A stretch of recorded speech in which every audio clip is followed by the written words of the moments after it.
রোমাঞ্চ নিয়ে যায় এক অদ্ভুত সফরে। আর সেই সফরের সঙ্গী হতে চাইলে শুনুন আজকের আমাদের নিবেদন। স্যার আর্থার কনান ডয়েলের রচিত the adventure of yellow face. গল্প পাঠে এবং ওয়াটসনের ভূমিকায় শিবম, শার্লক হোমসের ভূমিকায় আমি স্বাগত, মিস্টার মুনরোর ভূমিকায় শুভময় এবং মিসেস মুনরো অর্থাৎ এফি মুনরোর ভূমিকায় উশসী। শুনতে থাকুন, সঙ্গে থাকুন। শুরু হচ্ছে the adventure of the yellow face. Sherlock হোমসের সফল কীর্তির মধ্যে তার বুদ্ধিবৃত্তি যতটা না প্রকাশ পেয়েছে, তার থেকে অনেক বেশি পেয়েছে তার বিফল কীর্তির মধ্যে দিয়ে। যে কেস সে সমাধান করতে পারেনি তা শেষ পর্যন্ত অমীমাংসিত থেকে গেছে। হলদে মুখের কাহিনী সেই জাতীয় কাহিনী যার মধ্যে ওর আশ্চর্য বিশ্লেষণীয় ক্ষমতা সম্বন্ধে সংক্ষেপে জানা যায়, অথচ হালে পানি পায়নি। অত্যন্ত শক্তি ক্ষয় করা হোমসের ধাতে ছিল না। দেহে শক্তি ছিল যথেষ্ট। বক্সিংয়ে প্রথম শ্রেণীর বক্সারদের মধ্যে ওর স্থান, কিন্তু কাজের সময় ছাড়া বাজে শক্তি ক্ষয় ছিল ভীষণ অপছন্দ। নিয়মিত ব্যায়াম ছাড়াই নিজেকে যে কিভাবে কর্মঠ রাখত ভেবে পাই না। খেতেও খুব সামান্য, কিন্তু কাজে হাত আসলেই শক্তি যেন বিশেষিত হতে পারে। প্রচণ্ড পরিশ্রমেও ক্লান্ত হতো না। বসন্তকাল, জোর করে ওকে নিয়ে বেড়াতে গেলাম বাগানে। বাড়ি ফিরলাম 5টায়। আসতেই চাকরের মুখে শুনলাম বসে থেকে একজন দর্শনার্থী চলে গেছে। খুবই বিরক্ত হলো হোমস। এমনিতেই হাতে কোনো কাজ নেই, যাও বা একজন মক্কেল এলো, তার সাথে দেখাই হলো না। বিকেলে না বেড়াতে গেলেই হতো। গজগজ করতে লাগলো হোমস। এমন সময় টেবিলে দেখা গেল একটা পাইপ পড়ে আছে। লাফিয়ে উঠল হোমস। আরে আরে ওয়াটসন, এ তো তোমার পাইপ নয়, ভদ্রলোক ফেলে গেছেন নিশ্চয়ই। চমৎকার সেখালে ব্রায়ার পাইপ। তামাকখোররা এ ধরনের তেলঝুটির নলকে বলে অমর। ভদ্রলোকের এমন নল খুব একটা কিন্তু পাওয়া যায় না। এরকম একটা জিনিস ভদ্রলোকের অত্যন্ত আদরের, কাজ ছাড়া করতে চান না। তবুও যখন ফেলে গেছেন, বুঝতে হবে তার মানসিক উদ্বেগ নিশ্চয়ই চরমে পৌঁছেছে। পাইপ নিতেও ভুলে গেছেন। আদরের জিনিস কাজ ছাড়া করতে চান না, তুমি বুঝলে কি করে? মানে পাইপের যা দাম তার চাইতেও বেশি খরচ করে। নতুন একটা কিনলেও পারতেন, কেনেননি। অত্যন্ত আদরের এই পাইপ কাজ ছাড়া করতে চান না বলে। আর কি চোখে পড়েছে? হাত চেপে প্রসন্ন যেভাবে বক্তব্য দেয়, তর্জন নিয়ে পাইপ ছুঁকে হোমস যেভাবে বলল, পাইপ জিনিসটি ঠিকঠাকই কাঁচামাল দীর্ঘক, ঘটি আর তুতোর মতো বৈশিষ্ট্যের দাবি রাখে। পাইপটার মালিক লম্বা, স্বাস্থ্যবান, ছাড়া ছাড়া। ভদ্রলোকের দাঁত বেশ সাজানো এবং পরামর্শকৃত ব্যাপারে হিসেব করে খরচ না করলেও চলে যায়। তার মানে বড় লোক? পাইপ থেকে তামাকটা হাতে চেটোতে ফেলে হোমস বলল, তামাকটা দেখছো? এ হলো প্রসন্নের মিশ্রণ, বিলক্ষণ দামি। বয়স সংকটে যে আছেই, সে অনায়াসে 1-8 পাউন্ড তামাক কিনে নেশা চরিতার্থ করতে পারত। আর কি দেখছো? ভদ্রলোক ল্যাম্প আর গ্যাসের শিখায় পাইপ জ্বালান বলে কাঠটা পুড়েছে। দেশলাইয়ের আগুনে এতটা কাঠ পোড়ে না। পুড়েছে কেবল ডান দিকটা, ল্যাম্প বলে। তুমি ল্যাম্প নও, তুমি ডান হাতে পাইপ ধরে ল্যাম্প বা গ্যাসের শিখায় পাইপ ধরালে দেখবে পুড়েছে বাঁ দিকটা। অথচ নলে দাঁতের দাগ যেভাবে বসেছে, তাতে মনে হয় ভদ্রলোকের দাঁত শক্তি দেখবার মতোই। দাঁত সাজানো জোরালো না হলে এভাবে পাইপ কামড়ানো যায় না। সিঁড়িতে পায়ের আওয়াজ পাচ্ছি, ভদ্রলোক স্বয়ং আসছেন মনে হচ্ছে। বলতে না বলতে ঘরে ঢুকলেন বছর 30-এর এক যুবক, হাতে টুপি, পরনে ধূসর পোশাক। আমতা আমতা করতে করতে বললেন, কিছু মনে করবেন না, আমার না মাথা ঠিক নেই, দরজায় নক করে ঢোকা উচিত ছিল। বলেই ধপ করে বসে পড়ে। উদ্ভ্রান্তের মতো হাত বোলাতে লাগলেন কপালে। আপন করে নেওয়া সুরে হোমস বলল, দৈহিক মেহনত সওয়া যায়, মানসিক যন্ত্রণা সহ্য হয় না। আপনাকে দেখেই মনে হচ্ছে কয়েক রাত ঘুম হয়নি আপনার। হ্যাঁ হ্যাঁ, জীবনটা ব্যর্থ হয়ে বসেছে আমার। অতিশয় ভাঙা ভাঙা গলায় যেন প্রেম মনের জোরে আবেগরুদ্ধ ভঙ্গিমায় কথা বলে গেলেন যুবক। ঘরের ব্যাপার নিয়ে পরের কাছে আলোচনা করার মতো কুৎসিত ব্যাপার আর নেই, বিশেষ করে ব্যাপারটা যদি নিজের ঘরণীকে নিয়েই হয়।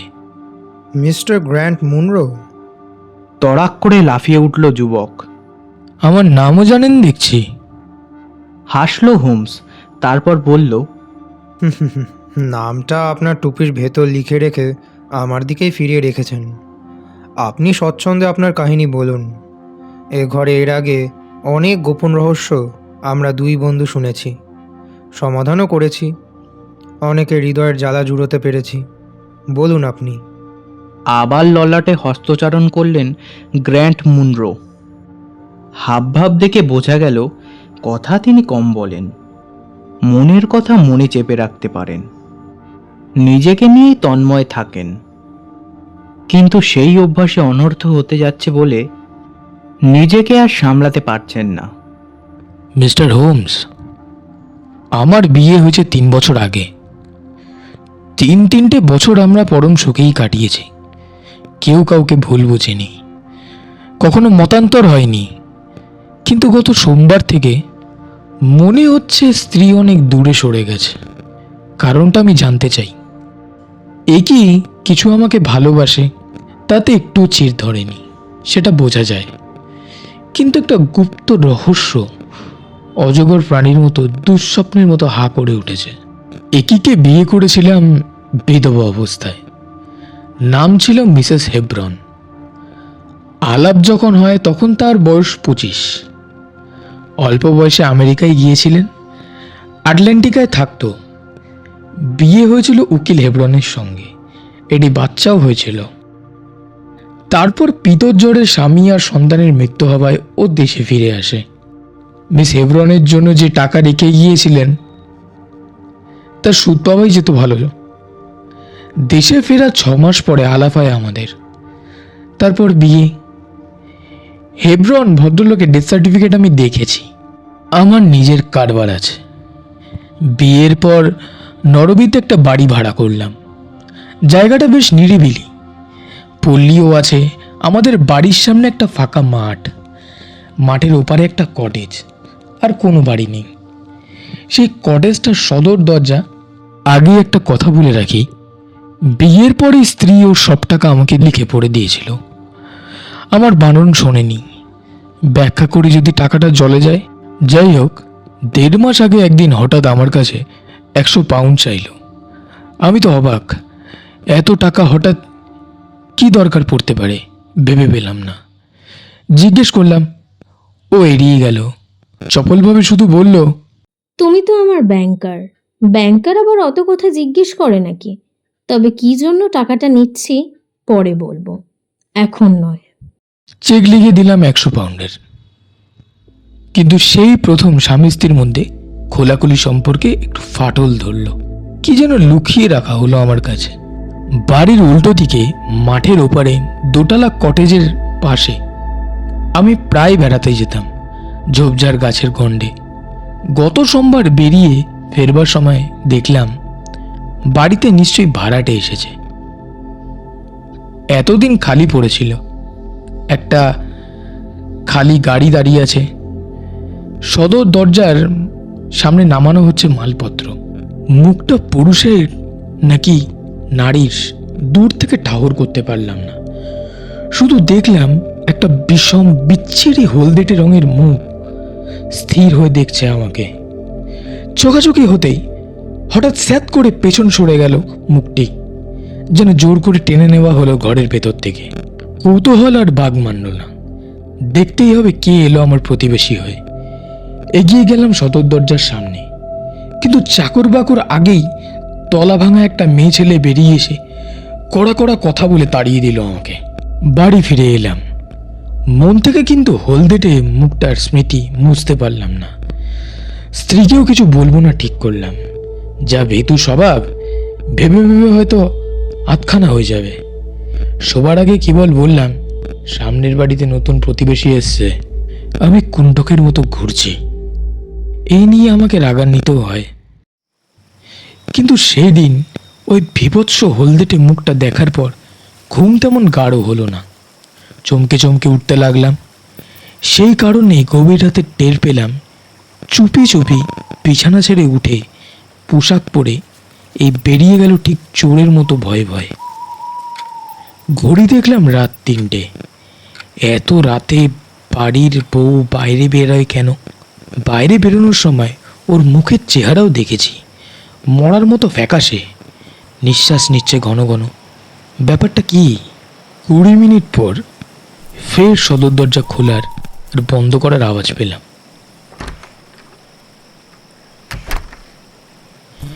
চুপি চুপি ঘরে ঢুকলে কি? তৎক্ষণাৎ উঠে বসে জিজ্ঞেস করলাম, কোথায় গিয়েছিলে? আতকে উঠল কি, মুখ থেকে সমস্ত রক্ত নেমে গেল, কাঁপতে লাগলো ঠক ঠক করে। চিরকালই একটু নার্ভাস, তারপর চট করে কেঁদে বলে, তুমি জেগে আছো? কোথায় গিয়েছিলে? একটু হাওয়া খেতে। দম আটকে আসছিল বন্ধ ঘরে। দেখলাম আঙ্গুল কাঁপছে একির, নিখাদ মিথ্যে বলছে, আমার দিকেও তাকাচ্ছে না। মনটা বিষিয়ে গেল। নিশীথ রাতে চোরের মতো বাইরে ঘুরে এসে যে স্ত্রী কাঁচা মিথ্যে কথা বলে স্বামীকে, তাকে আর জেরা না করাই ভালো। পাশ ফিরে শুয়ে পড়লাম, কিন্তু ঘুমোতে পারলাম না। পরের দিন শহরে যাওয়ার কথা ছিল, বেরালামও বাড়ি থেকে, কিন্তু মন মেজাজ ভালো না থাকায় এদিক ওদিক ঘুরে দুপুরে 1টা নাগাদ ফিরে এলাম। কটেজটার পাশ দিয়ে যখন আসছি, দেখলাম ভেতর থেকে বেরিয়ে আসছে আমার স্ত্রী। আমাকে দেখেই যেন ভূত দেখার মতো চমকে উঠল কি। ভাব দেখে মনে হলো এক্ষুনি পেছন ফিরে কটেজের মধ্যে ঢুকে পড়বে। নিশ্চিম আতঙ্ক ফুটে উঠল চোখে মুখে। কাঁদো কাঁদো মুখে বলল, জ্যাক, নতুন প্রতিবেশী দেখতে এসেছিলাম। কাল রাতেও এসেছিলে? না না, কি বলতে চাও? ফের মিথ্যে? দেখি তো কার কাছে গিয়েছিলে। দু হাতে আমার পথ আটকালো কি। বিনতি করে বলল, ভেতরে যেও না টুকি। এখন সে কিছু বলতে পারবে না, শুধু আমার ভালোর জন্যই। কিন্তু একদিন সব বলবে। কিন্তু এখন জোর করে ভেতরে ঢুকলে আমাদের সম্পর্কের ইতি এখনই ঘটবে। ভেবাচাকা খেয়ে দাঁড়িয়ে গেলাম, কথা আদায় করলাম, আর যেন এসব না হয়। ও কথা দিল। চলে আসার সময় লক্ষ্য করলাম ওপরের ঘরের জানলা থেকে বিকট সেই হলদে মুখটা নিমিষে চেয়ে আছে আমার দিকে। চোখাচোখি হতেই সাত করে সরে গেল ভেতরে। কিছুতেই মাথায় এলো না এরকম একটা বিচিত্র জীবের সঙ্গে আমার স্ত্রীর এমন কি সম্পর্ক থাকতে পারে যে রাত বিরেতে অথবা দুপুরবেলা আমাকে লুকিয়ে তাকে আসতে হচ্ছে বারবার। ওই কর্কশ স্বভাবের ছেলেমেয়েটাই বা কে?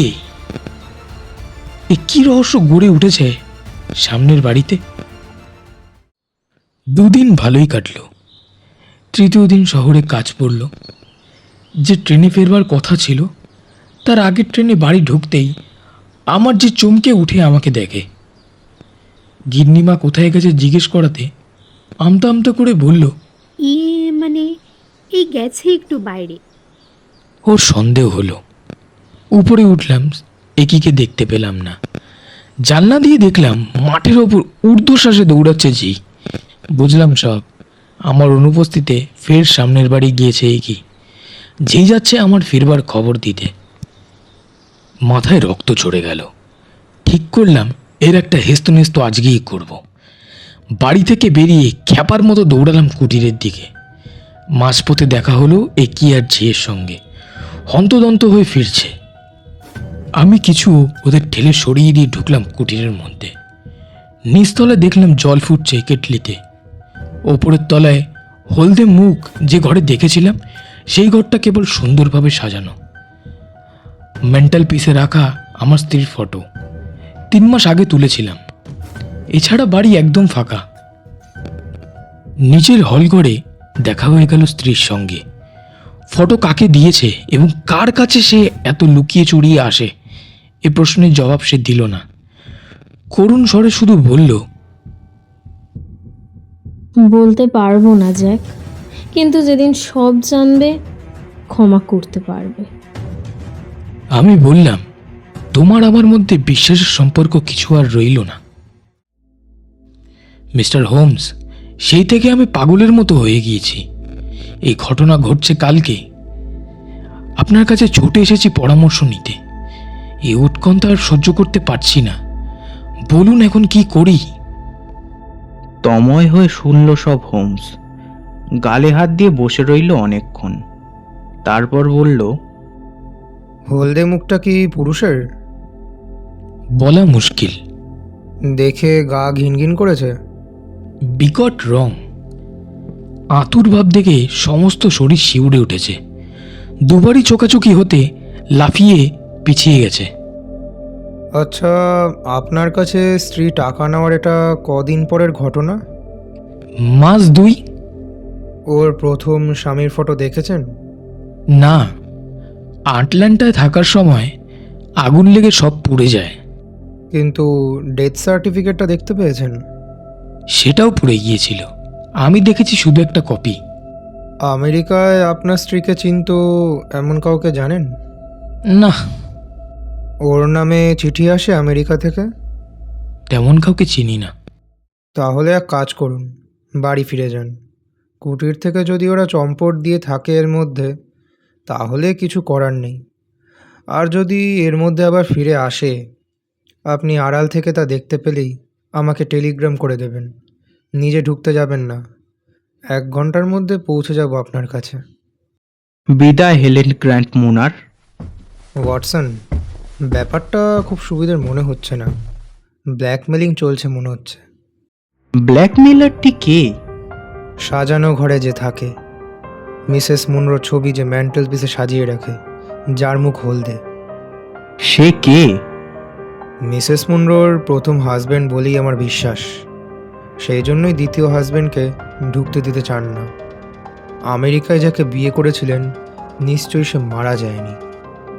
অত্যন্ত কুৎসিত কুষ্ঠ জাতীয় কোনো রোগে এমন কদাকার হয়ে যায় যে ইংল্যান্ডে পালিয়ে আসেন ভদ্রমহিলা। কিন্তু দ্বিতীয় বিয়ের খবর নিশ্চয়ই এমন কেউ পেয়েছে যে প্রথম বিয়ের খবর ফাঁস করে দেওয়ার ভয় দেখিয়ে টাকা লেহন করছে ভদ্রমহিলার কাছ থেকে। নিচু ক্লাসের ছেলেমেয়ের কীর্তি নিশ্চয়ই। প্রথম কিস্তির টাকা সে নিয়েছে। কদাকার অবস্থা হেনরিকে কাটিয়ে এনে তুলেছে। ভয় দেখিয়ে মিসেস মুনরোর ছবি পর্যন্ত আদায় করেছে। গভীর রাতে মিসেস মুনরো গিয়ে বোঝাতে চেষ্টা করেছেন। 2 দিন পর ফের গিয়েছিলেন ওই উদ্দেশ্য নিয়ে।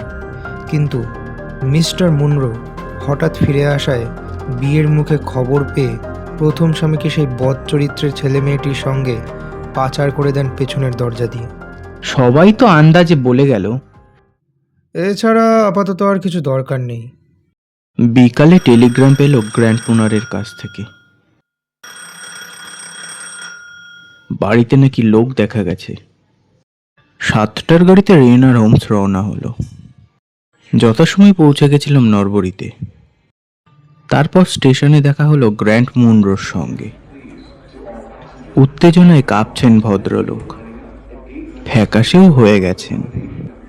পাশাপাশি হাঁটতে হাঁটতে হোমস বলল, আপনার পক্ষে অসঙ্গল হয়, তাই আপনার স্ত্রী আপনাকে বাড়ির মধ্যে ঢুকতে দিতে নারাজ। তা সত্ত্বেও কি ঢুকবেন? হ্যাঁ, এসপার কি উসপার হয়ে যাক আজকে। দিশাগুড়ি বৃষ্টির মধ্যে পৌঁছালাম কটেজটার সামনে। দোতলার একটা জানলায় আলো জ্বলছে। একটা ছায়া মূর্তি সরে গেল জানলার সামনে থেকে। ওই ওই ওই সেই হলদে মুখ। যেন কেকিয়ে উঠলেন গ্র্যান্ট মুনরো। আমরা সকলে ধেয়ে গেলাম সদর দরজার সামনে। আচমকা খুলে গেল পাল্লা। ওহত আটকে দাঁড়ালো এক ভদ্র মহিলা। জ্যাক, জ্যাক, দোহাই তোমার, আমাকে বিশ্বাস করো, ভেতরে যেও না। না, এই বড় বেশি বিশ্বাস করে ফেলেছি তোমাকে। 5 থেকে তেড়ে গেলাম 3 মূর্তি ভেতরে। একজন গ্রোটা বেরিয়ে এসে পথ আটকাতে গিয়েও পারল না। বাঘের মতো উড়ে গেলাম দোতলায়। সেই ঘরটিতে ঢুকে থ হয়ে দাঁড়িয়ে গেলাম। ঘরটি সত্যিই সুন্দরভাবে সাজানো। টেবিলে মোমবাতি জ্বলছে। চুপ করে রয়েছে একটি ছোট মেয়ে, পরনে লাল ফ্রক, হাতে লম্বা সাদা দস্তানা। মুখটা আমাদের দিকে ফেরাতেই ভয়ে বিস্ময়ে চিৎকার করে উঠলাম আমি।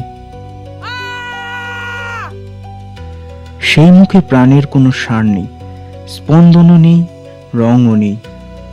অদ্ভুত হলদে। পর মুহূর্তে অবসান ঘটল রহস্যের। এক লাফে এগিয়ে গিয়ে মেয়েটার মুখ থেকে একটা না একটা মুখোশ খুলে আনলো হোমস। মিনছে কালো একটা নিগ্রো মেয়ে ঝকঝকে একটা সাদা দাঁত বার করে পরম কৌতুকে খিলখিল করে হেসে উঠল। ভ্যাবাচাকা মুখচ্ছবি দেখে হেসে উঠলাম আমিও, মেয়েটির কৌতুক উজ্জ্বল সরল হাসি দেখে। আর গ্র্যান্ড মুনরো চেয়ে রইলেন ফ্যাল ফ্যাল করে। ঘরে ঢুকলেন নিচতলার সেই মহিলা। আমার প্রথম স্বামী আটলান্টায় মারা গেছে ঠিকই, কিন্তু মেয়েটি এখনো বেঁচে আছে। তোমার মেয়ে? গলায় ঝোলানো রূপোর লকেটটা হাতে নিয়ে ভদ্রমহিলা বললেন, এর মধ্যে কি আছে এই 3 বছর তুমি দেখোনি। আমি তো জানি এটা খোলা যায় না। খুট করে একটা আওয়াজ হলো। স্প্রিংয়ে চাপ পড়তেই ডালা খুলে গেল লকেটের। ভেতর থেকে দেখা গেল বৃদ্ধ উজ্জ্বল সুদর্শন এক পুরুষের প্রতিমূর্তি। আফ্রিকার কৃষ্ণকায় পুরুষ। জ্যাক, এই আমার প্রথম স্বামী, জন হেব্রন। এর চাইতে উদার মহৎ মানুষ পৃথিবীতে আর নেই। সে জাতি বিয়ে করেছি, তাই কখনো পস্তাতে হয়নি। মেয়েটি কিন্তু দেখতে হলো ওর মতো, বরং ওর চাইতেও কালো। এই পর্যন্ত শুনেই মেয়েটি দৌড়ে ঝাঁপিয়ে পড়ল মায়ের বুকে। মেয়েটাকে আমেরিকায় রেখে এসেছিলাম শরীর খারাপ ছিল বলে। হাওয়া জায়গা পাল্টানোর ধকল সহ্য করতে পারত না। একজন আয়া ঠিক করে এসেছিলাম, সেই ওকে দেখাশোনা করত। সংকোচবশত তোমাকে ওর কথা বলতে পারিনি, সেটাই ভুল করেছি। চিঠিপত্র নিয়মিত পেতাম, জানতাম ও ভালোই আছে। বিয়ের 3 বছর পরে কিন্তু বড় মন কেমন করতে লাগলো মেয়েটার জন্য। 100 পাউন্ড পাঠালাম ওকে নিয়ে এখানে আসবার জন্য। তখন যদি তোমার কাছে লুকোছাপা না করতাম, এত কাণ্ড আর ঘটতো না। ভেবেছিলাম কয়েক সপ্তাহ কাছে এনে রাখবো। কটেজ ভাড়া করা হলো। আয়াকে বলে দিয়েছিলাম দিনের আলোয় যেন কখনো মেয়েকে বাইরে বার না করে, আর মুখে মুখোশ পরিয়ে আর দস্তানা দিয়ে রাখতে, যাতে জানালায় যদি কেউ দেখেও ফেলে পাড়ায় কালো মেয়ে এসেছে বলে প্রতিবেশীরা কানাকানি না আরম্ভ করে। এটাও আউটিং না, বাঁধলেই দেখিয়ে মঙ্গল হতো। আমার মাথা ঠিক ছিল না, পাছে তুমি সব জেনে ফেলো এই ভয়। তোমার মুখেই শুনলাম ওরা এসে গেছে। মায়ের মন তো, তাই তোর সইল না।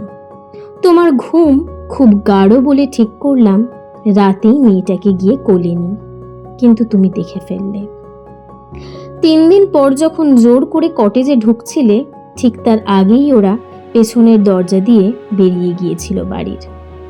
জ্যাক, এই হলো আমার গোপন কাহিনী। এখন কি করবে বলো, হতভাগী স্ত্রী আর অনাথ মেয়েটিকে নিয়ে? মিনিট 2 স্তব্ধ। তারপর গ্র্যান্ড মুনরো যা করে বসলেন তাতে প্রাণ জুড়িয়ে গেল উপস্থিত প্রত্যেকের। মেয়েটিকে সম্বোধন করে তুলে নিলেন, আর এক হাত বাড়িয়ে বউকে নিয়ে দরজার দিকে এগোতে এগোতে বললেন, আমি লোকটা ততটা ভালো না হলেও খুব একটা খারাপ নই। এই চলো, বাড়ি গিয়ে কথা হবে। বাইরে এলেন হোমস। তারপরে বললেন, ওয়াটসন, চলো লন্ডন ফিরি। সারাদিন চুপ হয়ে রইল বন্ধু। রাতে শুতে যাওয়ার আগে বলল, যখন দেখবে অহংকারে মটমট করছি অথবা গুরুত্বপূর্ণ কেস হয়েছে সেখানে গুরুত্ব দিচ্ছি না, মন্ত্র পড়ার মতো নরবুড়ি নামটা কানে কানে শুনিয়ে দেবে। শুনছিলেন স্যার আর্থার কনান ডয়েল রচিত the adventure of the yellow face. গল্পটি কেমন লাগলো অবশ্যই জানাবেন কমেন্টের মাধ্যমে। লাইক, শেয়ার, সাবস্ক্রাইব করতে ভুলবেন না। ব্যাকগ্রাউন্ড মিউজিক এবং অডিও এডিটিংয়ে বিবেক, পোস্টার মেকিংয়ে আমি স্বাগত এবং শিবম। সুস্থ থাকবেন, ভালো থাকবেন। দেখা হবে পরবর্তী গল্পে।